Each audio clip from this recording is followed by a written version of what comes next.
오늘 하나님의 말씀 창세기 47장 7절로 12절을 봅니다. 이 단락은 이제 그 요셉이 앞에서 먼저 형들을 바로 왕에게 세워요. 그래서 바로 왕에게 이제 소개하는데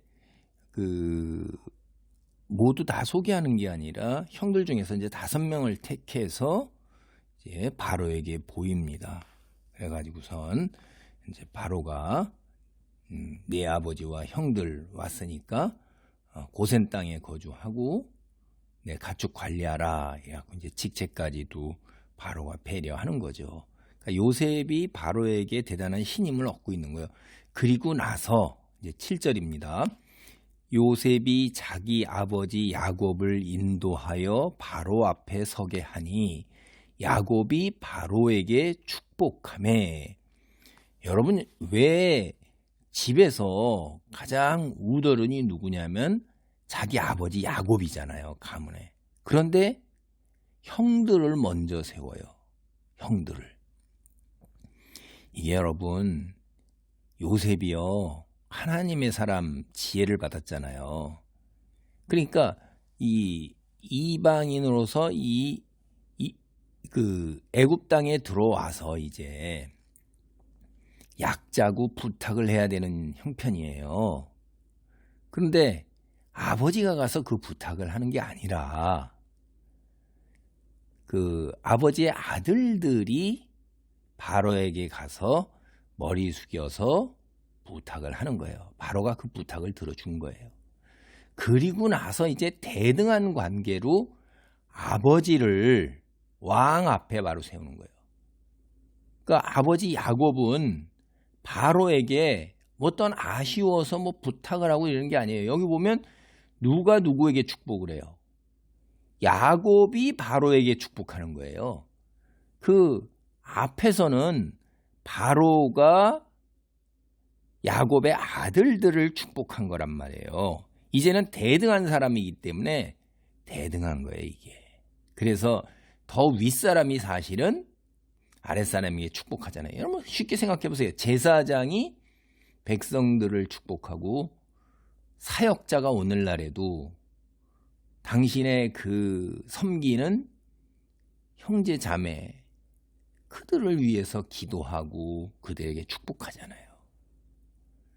이게 참 대단히 요셉이 지혜롭고 하나님께서 지혜를 주시면서 하나님의 사람들이 세상 사람들에게 뭐라 그럴까 이런 것들 모멸과 수멸을 이런 거 당하지 않도록 수치를 당하지 않도록 하나님께서 붙들고 계시는 거예요. 8절입니다. 바로가 야곱에게 묻되 내 나이가 얼마냐? 보니까 나이가 많이 들어 보이거든요. 9절입니다.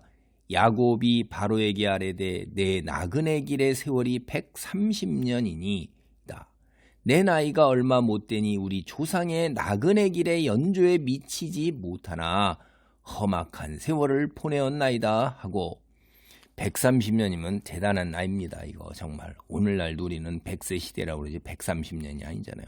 근데 이게 생물학적으로만 살아있으면 사실 참 어려운 건데 이 야곱이 정신이 썽썽한 거예요.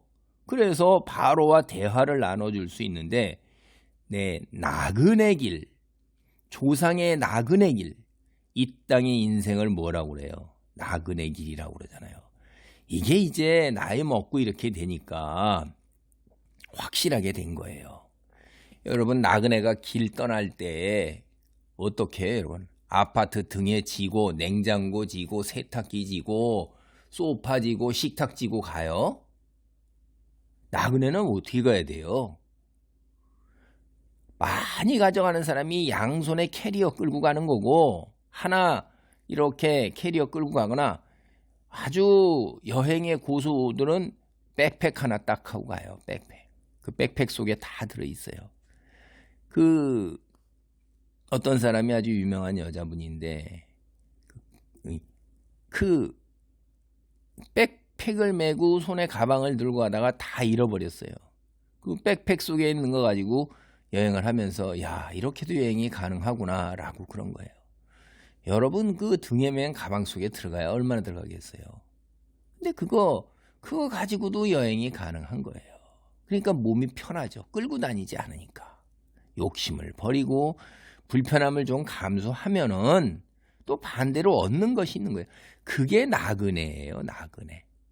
그러니까 여기에서 이미 벌써 하나님의 백성과 자녀들은 세상을 나그네로 살아가야 되는 거예요. 이게 굉장히 어렵지만 자꾸 남하고 비교해가지고 남들은 저 넓은 아파트, 좋은 자동차, 좋은 가구, 좋은 음식, 사회적 지위 올라가 있어요. 지식 좋죠.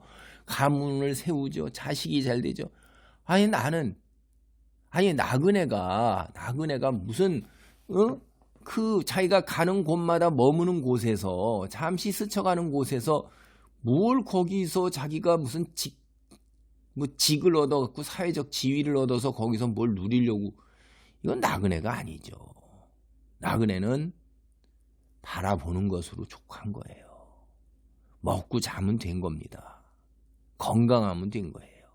하나님을 바라보면서 내 집에 돌아갈 때 소망을 갖고 있는 거지, 나그네로 가면서 거기서 아파트 사고 또 거기다가 가는 곳마다 아파트 사놓고 별장 짓고 이럴래요? 그 나그네가 아니잖아요. 여러분 여행하는 사람이 그런 사람이 있어요? 그게 이상한 사람이죠. 그래서 나그네길이라는 거예요.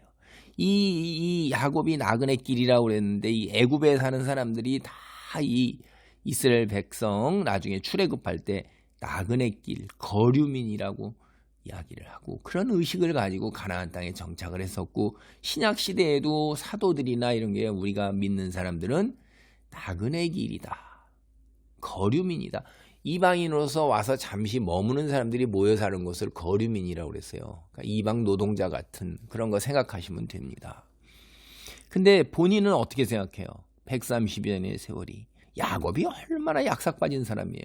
사실 사기꾼이잖아요. 근데 사기꾼이 자기 그대로, 하나님 참 기묘하셔요. 행한 그대로 갚아주는데 야곱이 얼마나 많은 사기를 당해요. 자기가 부인으로부터도 자식으로부터도 사기예요. 사기를 당하는 거예요. 형을 사기치고 아버지를 사기친 자기가 인생이 험악한 거예요. 그래서 자기가 험악한 세월을 돌아와서 130세나 되면서 돌아보니까 자기 인생이 사실 그렇죠. 사기쳤기 때문에 집을 떠나서 외삼촌 라반에게 사기당하고, 그래서 라헬을 얻은 줄 알았더니 레아를 얻어서 7년을 더 하고, 그 다음에 품삯도 계속 사기를 당하고, 인생이 참 고단하고 힘들고, 돌아올 때 형 에서가 목줄을 잴까 죽을까 벌벌벌 떨고 참 힘든 세월 보낸 겁니다. 사실 살고 돌아보면 이렇게 보면 부인은 뭐 4명씩이나 거느리고 자식도 이렇게 많이 낳고 뭘 잘 사고 막 이렇게 하고 풍속되는데, 살아온 세월 돌아보면은 참 험악했던 거예요. 자기가 허망한 거고, 진짜 어찌 그렇게 사기꾼으로 하나님께 맡기고 의지하고 나아갔으면 장자권도 하나님이 두시고 어머니 죽음도 보면서 어머니하고 같이 잘 어울려 살았어야 되는데, 아버지 어머니 떠나고 형하고 관계가 이 모양이 되고 외삼촌하고도 그 모양이고 외삼촌의 그 형제들하고도 그 모양이고, 이게 뭐가 바로 하나 제대로 살지 못했구나라고 자기를 평가하는 겁니다. 10절 야곱이 바로에게 축복하고 그 앞에서 나오니라, 이렇게 짧게 보고선 얼른 이제 연로하니까 바로에게 축복하고 나왔는데, 바라가 볼 때 130년 됐다. 야, 이거 대단하구나, 그렇게 느끼는 거예요.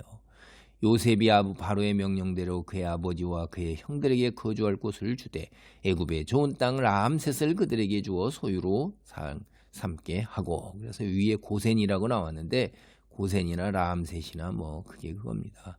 그게 또 그의 아버지와 그의 형들과 그의 아버지의 온 집에 그 식구를 따라 먹을 것을 주어 봉양하였더라. 그렇죠.